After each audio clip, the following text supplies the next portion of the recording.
We remain steadfast in our commitment in delivering local news that matters. Stories that inspire. Enriching the lives of Filipinos in the Philippines and across the globe. This is your GMA Regional TV. Buong puso para sa Pilipino. Kini ang mga dagkong balita karong Lunes. Pasayro ang van nga nibalitok sa CCLEX nakuhaan sa dashcam. Duha patay 21 ang naangol. Pamilya sa nakalas ng mga pasahero nagbangutan sa hitabo. Operasyon sa nadisgrasyang van gisuspenso sud sa 30 ka adlaw. Napo kaan consolidated PUJ operators napadad-an na og show cause order sa LTFRB 7. Og arats na suruyon ta ang lalawigan sa Bohol.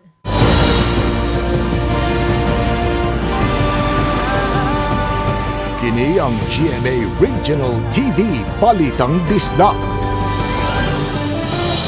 Maayong hapon, kini ang inyong GMA Regional TV Balitang Disda kang bugtong kasaligan, kasandigan ug kadangpan sa mga Bisaya nga maghatod sa labing dako ug mga nagunang balita nga mahinungdanon sa Central ug Eastern Visayas ug live dinhi sa GMA Complex sa Dakbayan sa Sugbo. Ako si Alan Domingo. Laing aksidente na sa kadalanan o sa ka-senior citizen ay nakalasuman maligsi og truck dihang milabang sa Taytayan sa may South Road Properties gahapon. Samtang laing sakinan ang nalimpuan sa Cebu South Coastal Road niadtong sa Badusga Adlaw. Ano ang report ni Femari Dumabo? Patay diha dayon ang usa ka 65 anyos nga babae human maligsi sa usa ka 10-wheeler truck sa may tulay sa South Road Properties habig sa barangay Mambaling, Dakbayan sa Subo. Nahitabo ang aksidente pasado alas 10 gahapon sa buntag. Ang biktima gingon taga Dakbayan sa Mandawi. Sa inisyal nga investigasyon sa Cebu City Traffic Enforcement Unit, padung sa lungsod sa Milanilla ang 10-wheeler truck agi sa Cebu South Coastal Road. Dihang pasaka na kini sa tulay, kalit lang milabang ang biktima apan naglisod na sa pag-brake ang driver tungod matod pa sa kakalit o kabugat sa karga niini. Sa may bridge na ang tapan ako ba nga murag na blind spot ko man ba kay nanilabang siya. Wala jud ko nakita nga naagi tawag ma'am, diyan ako nagabaw nga nibuto na ba. Kay siyempre ang gauna nako katong SUV dayon. Diya mag-anak og style. Dito na nibawan ako ni buto na sa pamilya ma'am. Ngay lagi ko sorry gud kay kung kuan ba lang ma'am, ako lagi tong nangita jud na magtud sa mahimo nako nga di sa maigo. Sa naman gyud nga nabot to punto nga naabtan gyud siya ba. Gisubay sa mga sakop sa Traffic Enforcement Unit kun nganong naabot sa maong dapit ang senior citizen nga dili man unta kini dapit nga labanganan sa mga pedestrian. Kasamtang ang anaa sa Traffic Enforcement Unit ang driver sa truck o giandam na ang kasong reckless imprudence resulting in homicide. Samtang usa ka SUV ang nalibuwal sa Cebu South Coastal Road sa Barangay San Isidro, Dakbayan sa Talisay niadtong pasado alas 3 Sabado sa kadlawon. Mato di City Toda Chief Joy Tumulak nga nagsubay sa outer lane ng sakyanan padung Southern Cebu. Dihang mibangga kini sa gutter hangtod nga nalimbuwad. Saysi ni Tumulak nga busy sa cellphone ang nagmaniho, hinungdan nga wala kabantay siyang giagian. Luwas ray noon ang duha ka mga babae nga sakay sa maong sakyanan. Pag abot niya nga to sa daplin, nabangga siya nga to sa gutter, hangtod nga nalimbuwad ang iyang sakyanan. Bawal gyud ang mag-drive nga dunay pagabuhaton sud sa sakyanan, ilabi na gyud ang paggamit og cellphone. Tungod kay duna man tay gitawag na to ga anti-distracting law. So man nga ato na silang pahinumduman. Obani Godfrey Relien, Femari Dumabok. Balitang Bisdak. Kontrolado na ang kaso sa African Swine Fever sa lungsod sa Taois sa Bohol. Maong mopaluag na ang mga otoridad sa checkpoints nga gipatuman. Samtang gipangandaman karon ang dagsa sa mga tao sa lalawigan tungod sa sunod-sunod nga kapistahan. Ang detalye sa report ni Nico Sereno. Kay kontrolado na ang mga kaso sa African Swine Fever sa lungsod sa Dawis ug wala na'y napuno, gilibkas na sa kagamhanan sugod karong adlaw ang border checkpoint nga pamaagi sa pagkontrol sa pagkatap sa maong sakit. Nagpasalamat si Governor Aris Omentado sa tanang miabag sa kampanya kontra ASF. Good news for us no na ang atong ASF way additional na mortality since day one. And wa po'y additional na municipality or barangay na infected ang iyang area sa ASF. In short, na-contain na namo. Samtang ning pagsud sa buwan sa Mayo, gilauman ang pagdagsa pa sa mga bisita ug turista sa probinsya. Labi na nga nagsunod-sunod ang kasaulugan sa kapiestahan. Matud sa gobernador, nakahanay na ang mga lakang alang niini. Ipakita ang visibility sa mga kapulisan labi na kay napista ta karon, so daghang langyaw man ni dinhi, and mo na panahon na strike nila labi na mga kriminal ug utok. Usa sa padayong gidagsa karong panahona ang lungsod sa Carmen sa Chocolate Hills Complex. Gihangup sa LGU ang mga bisita kay dakong ikatabang sa turismo ang paglambo sa lugar. Kahinumduman ni atong Marso na kontrobersyal ang Chocolate Hills tungod sa usa ka resort sa silingang lungsod sa Sagbayan nga natukod sa tunga-tunga sa mga bungtod. Gibisita pagbalik sa GMA Regional TV ang maong dapit apan nagmingaw na ang maong resort. Wala say tawo nga nahabilin pag-adto namo. Kung ang mayor sa Carmen ang pangutan-on, dili kaayo sila apektado sa issue kay dili kini sa ilang lungsod apan padayon gihapon sila sa pag-promote sa sikat nga atraksyon. Ang naapektuhan ra kadto ra tag-iya mismo. But I think kuan lang no, automatic mo attach jud permi ang Carmen Chocolate Hills because we are the original. Every day trying very hard na unsa pay among mahimo for our Chocolate Hills. Uban ni Godfrey Relien ug Edward Tubilan, Nico Sereno. Balitang Bisdak.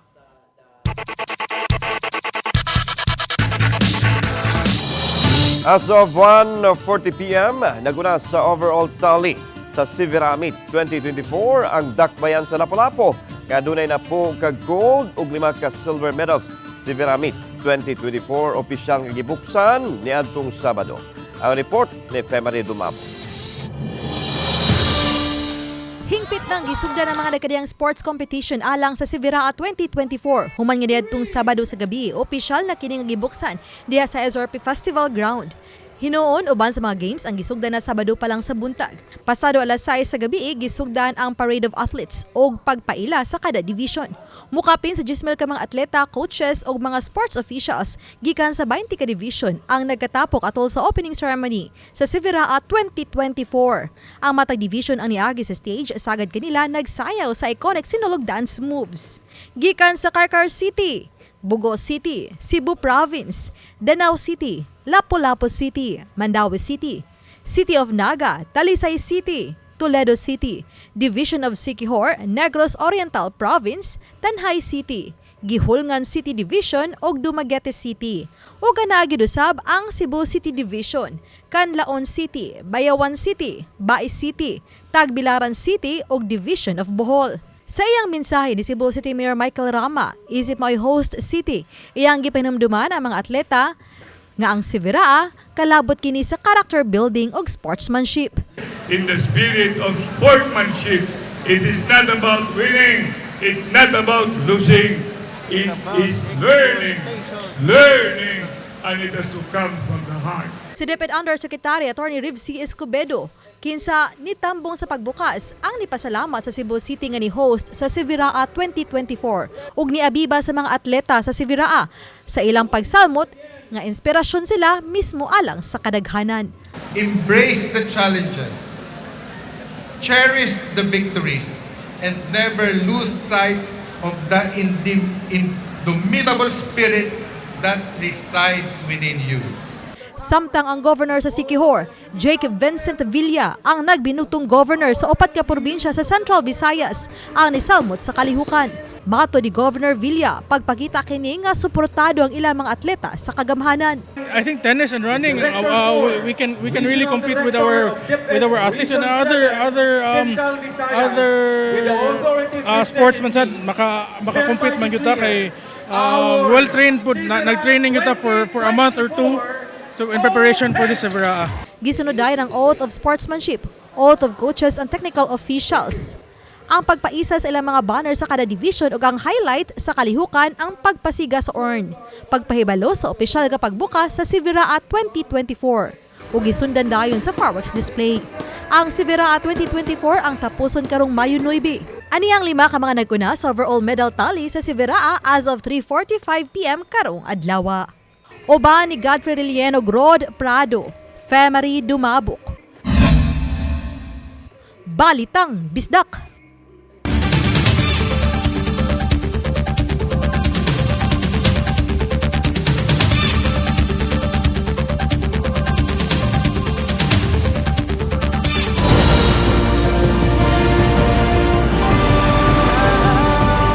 Kini ang GMA Regional TV Balitang Bisdak.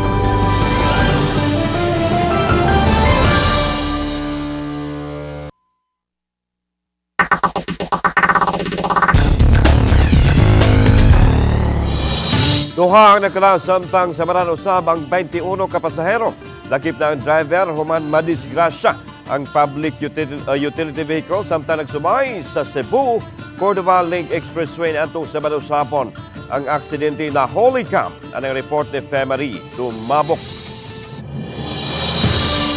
Sa kuha sa dashcam sa sakyanan sa usa ka netizen, makita nga mi overtake sa ilang sakyanan kining puti nga van.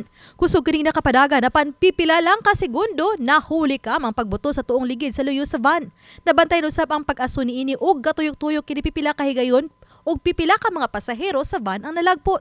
Mato ni na Jill Banyasya, ang crisis manager sa Lapu-Lapu City, nga daling miresponde sila nga mga rescuer gikan sa Lapu-Lapu City, lungsod sa Cordova ug Cebu City. Agi siya sa Sisilex. Doon niya saka dito na kami itong accident. No? Ang giingon sa witness ganina ako na istorya. Murag buto siguro kung itong likid kaya may nikalit man o turtle. Sa pakisusi sa Cordova Police, maabot sa 23 ka mga tao ang nadala sa ospital. Lakip na ang driver sa Vihar. Bato ni Police Major Geoffrey Grande, hepe sa Cordova Police Station, nga gikan sa dakbayan sa Lapu-Lapu ang Vihar, padung sa terminal sa usa ka mall sa Cebu City. Sa aksidente, duha ang nakalas, usa ka 2 anyos nga batang babae ug ang 56 anyos nga babae. Parehong taga Barangay Babagdo sa dakbayan sa Lapu-Lapu. Severe injuries sa nagkalalaing bahin sa ilang laos may gitumbok nga hinungdan sa ilang kamatayon. Padayon pa nga nasa malanan ang 20 ka mga biktima. Samtang ang driver ana sa prisuhan. Lakip sa gitanaw karon sa kapulisan nga hinungdan sa aksidente ang posibleng overloading sa van. Tambag ni Grande sa mga driver ilabi na sa mga public utility vehicle. Sa mga driver, always check ang sakyanan before traveling na naman tayo low baggage. So, easy naman na mga basic sa pagbiyahe everyday. Kanya, dili magkuhan, no? Dili po, sa punang overloading na ngayon din na ma-implement kitang sakto nga dili lang di dapat nga load sa kasakyanan. Ugma, gikatakdang ipasaka ang kasong reckless imprudence resulting in homicide and multiple physical injuries batok sa driver. Uban ni Godfrey Relieno Rod Prado, Femery Dumabok. Balitang Bisdak. Subay sa mga balita ng ngayong pasaylo ang driver sa nadisgrasyang van sa Cebu Cordova Link Expressway kung Sisilex. Gamisang pagkamatayon sa duha ka mga tao. Ang update ini pinagi sa live report ni Nico Sereno. Nick.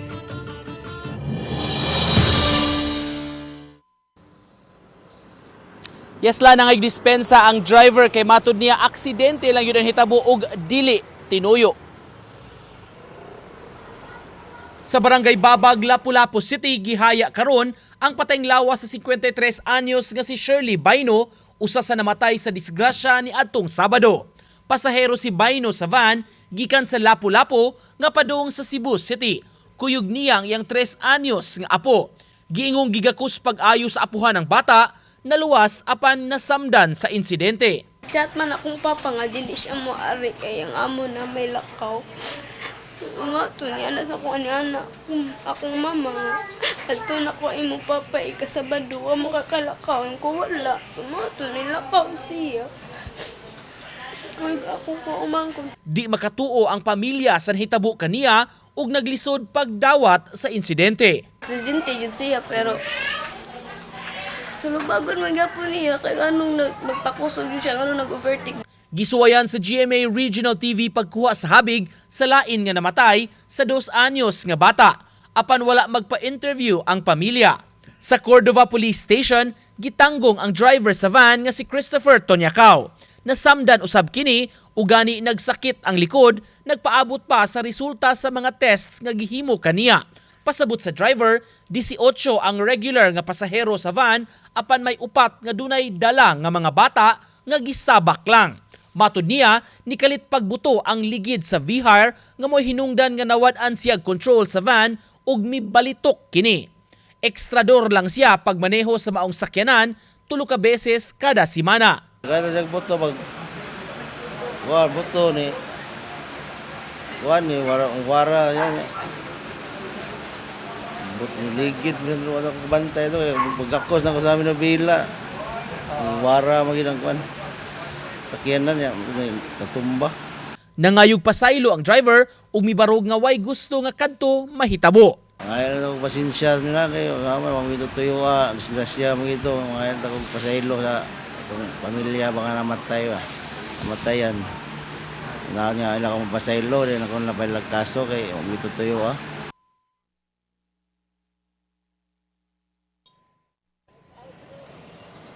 Matod sa driver lan, nagplano na ang ilang operator sa pagpakig-istorya sa Pikas Habig alang sa posible nga pag-areglo. Nang hinaot siya nga di ra mahinayon kining pagpasaka og kaso ngadto kaniya kay aksidente kining nahitabo.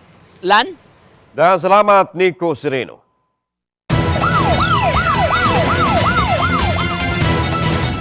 Usa ang patay samtang unom usab ang naangol human usa ka cargo truck ang nahaybol sa barangay Anahaw, Bukirang Barangay dito sa lungsod sa Argao. Nahitabo ang insidente pasado alauna kagahapon sa hapon ug nidasmag pa sa duha ang naghunong ang mga langyaw nga nakamotorsiklo sa pakwisusi sa Argao Police. Nasuta nga gikan ang truck sa barangay Langin, Ronda, gimaniho sa 51 anyos nga babae. Sakay niya ang upat ka mga kauban ug kupras nga dadun unta sa barangay Montpiller, Argao, apan sa pagkiabot sa dulhugon nga napit sa barangay Anahaw. Gingong wa na mo paak ang brake sa sakyanan. Nahug ang usa kasakay sa truck. Ang 47 anyos nga lalaki ug matud pa napantok ang ulo nini sa kabatuan. Nilahos pa paubos ang sakyanan ug sa wa pa mahug daplin sa daan may pangga pa kini sa duha ka motorsiklong gimaniho sa duha ka British National. Ang duha ka langyaw ang anaa nas luwas nga kahimtang samtang ang upat lakip na ang driver ang anaa pa sa tampalanan.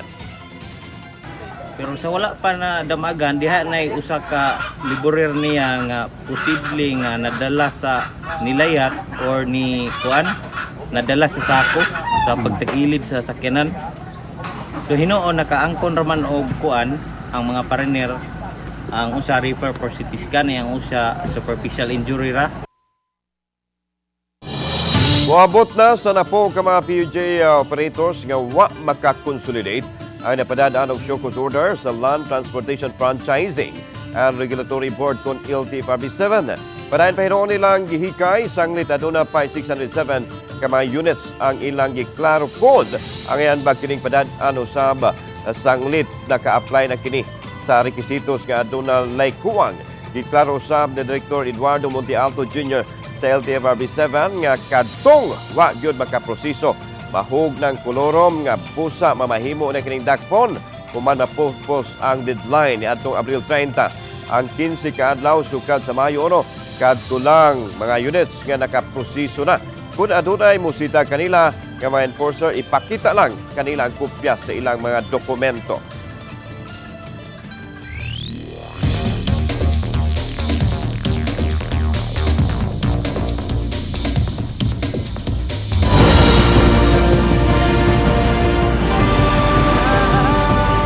Kini ang GMA Regional TV Balitang Disdak.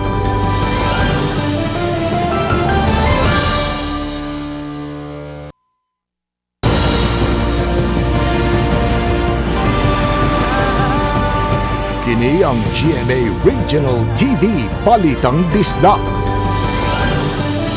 Subayapon sa disgrasya sa CCLEX, overloading o overspeeding. Pipila lang sa nakitang kalapasan sa LTFRB ug sa LTO nga may nakaingon sa aksidente sa usa ka van for hire sa Cebu Cordova Expressway kon CCLEX.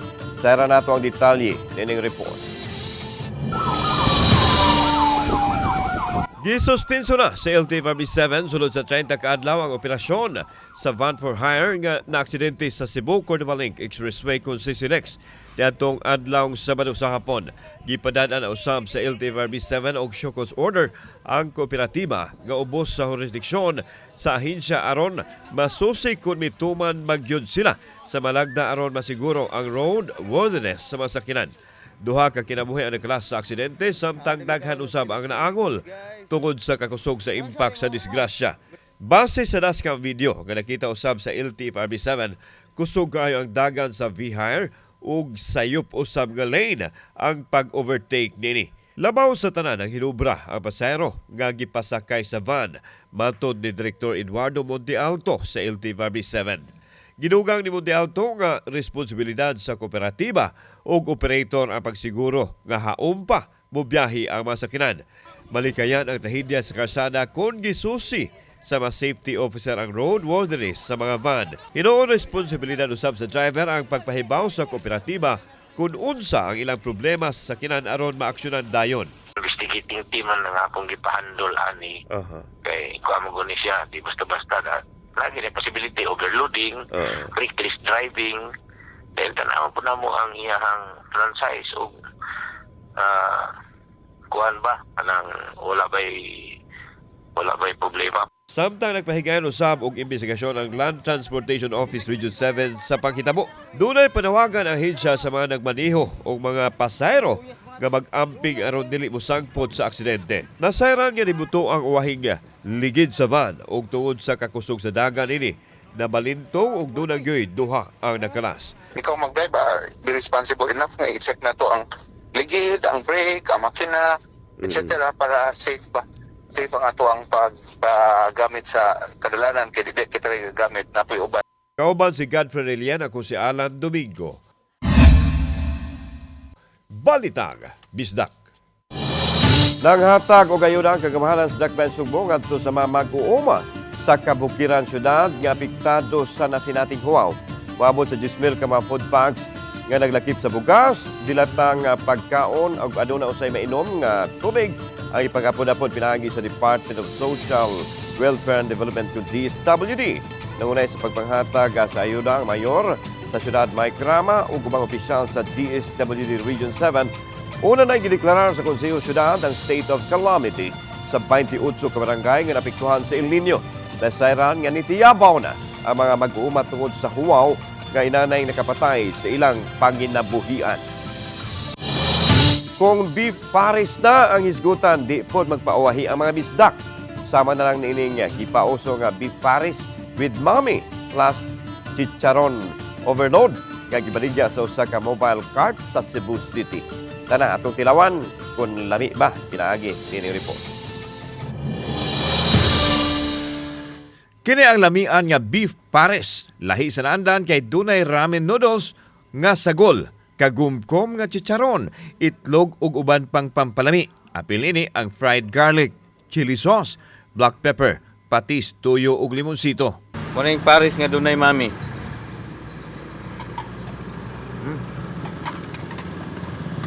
Sarap. Goods kayo. Okay. Babalik-balikan ba? Lami kayo. Ang nagdala og bida sa pares ang nilat-an nga karning baka ug siyempre ang beef stock nga maoy gipabukalan aron mahigop sa mga customer. Sa motorcycle cart lang gitinda ang beef pares nga giparking daplin sa karsada nga maoy madali sa mga taong gipanggutom ug nagbudget sa bulsa. 55 ngadto sa 80 pesos ang presyo, depende kung espesyal o ordinaryo. Nagsugod ang negosyo ni Jonathan Montesilio atol sa pandemic nga maoy nagsalbar kanila dihang nahugno ang ilang panginabuhian. Na ako'y work niya, na drop siya tungod sa kalisod, then sige may gunahon na kung unsay among makuan kay gamay raman jud kayong fund na mo nga nahibilin para mahuglag survival ko ana lang jud. So nakanahon na mi kanang magsugod lang sa aming cart. Gamay tan-awon ang negosyo ang pandili gyud ipakagamay kay dako matod pa kini og kita kun magkugi lang. Nganong pares ang iyang gipili nga negosyo? Lahi namang god kung mag manok pa mi, mag siomay pa mi. So common na kayo. Mo nang ni kuan sa among unahon ang mag beef pares mi. Kauban si Clover Lumayag, ako si Alan Domingo. Balitang Bisdak.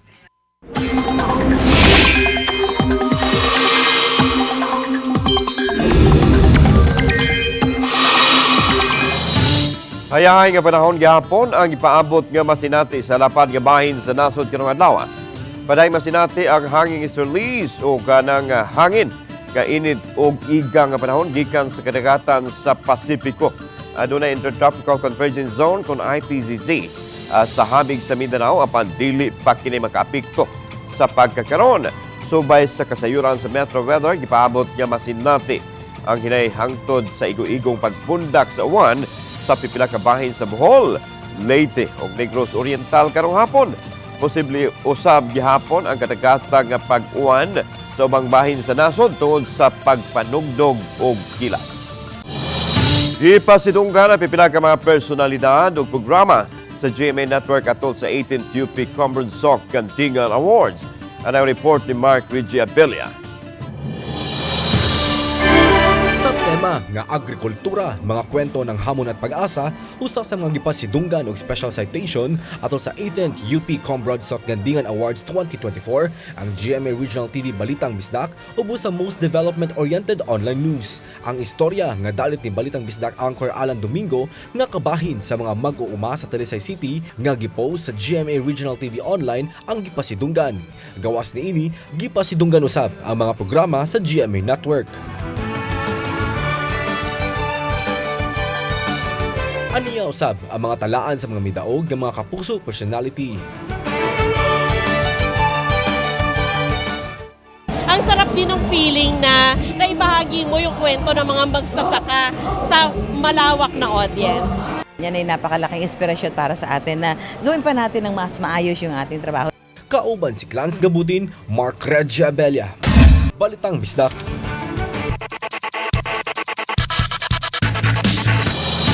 Nagkasunod na sa final sa NCAA Season 99 Women's Volleyball Tournament ang De La Salle College of St. Benilde Lady Blazers. Human, malangkat ang 9-0 sweep sa elimination round. Nagsunod sa team standing ang Lyceum of the Philippines, Colegio de San Juan de Letran, University of Perpetual Health System Dalta, Mapua University, Arellano University, San Beda University, San Sebastian College, Recoletos, Jose Rizal University ug Emilio Aguinaldo College. Samtang nalangkat usab sa University Perpetual Health System Dalta ang 9-0 sweep elimination round. Maong nakasod usab sila sa final sa men's division. Nagsunod usab sa team standing ang Emilio Aguinaldo College, De La Salle College of St. Benilde, Colegio de San Juan de Letran, Arellano University, Mapua University, San Sebastian College Recoletos, Jose Rizal University ug Lyceum of the Philippines.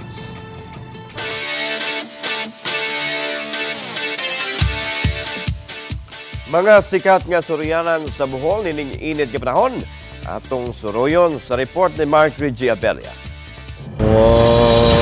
Di kalimot nga dagsaon sa mga lokal ug langyang turista ang isla sa Bohol ilabi na ning panahon sa ting-init. Busa, arats na manglaag ta sa Jewel of the Philippines ang probinsya sa Bohol.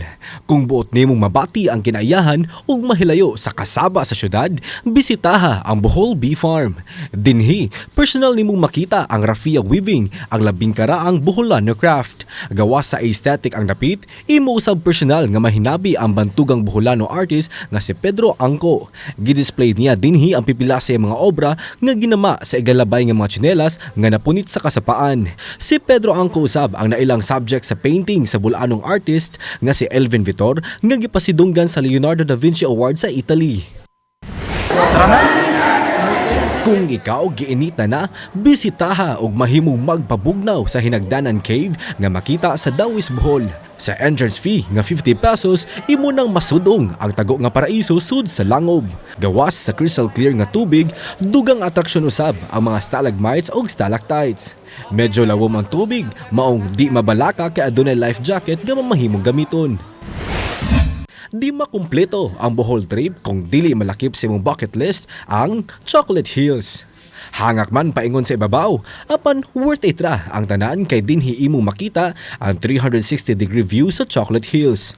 Human sa kakapoy nga day tour trip, magpahuway o mag-sunset watching sa Alona Panglao Beach. Kauban si Clans Gabutin, Mark Regia Abella. Balitang Bisdak. Kami ang GMA Regional TV Balitang Bisdak, kinatibukang pwersa alang sa mas dakong misyon ug mas lapad nga pagkalagad sa nasod. Maayong hapon, mga kapuso.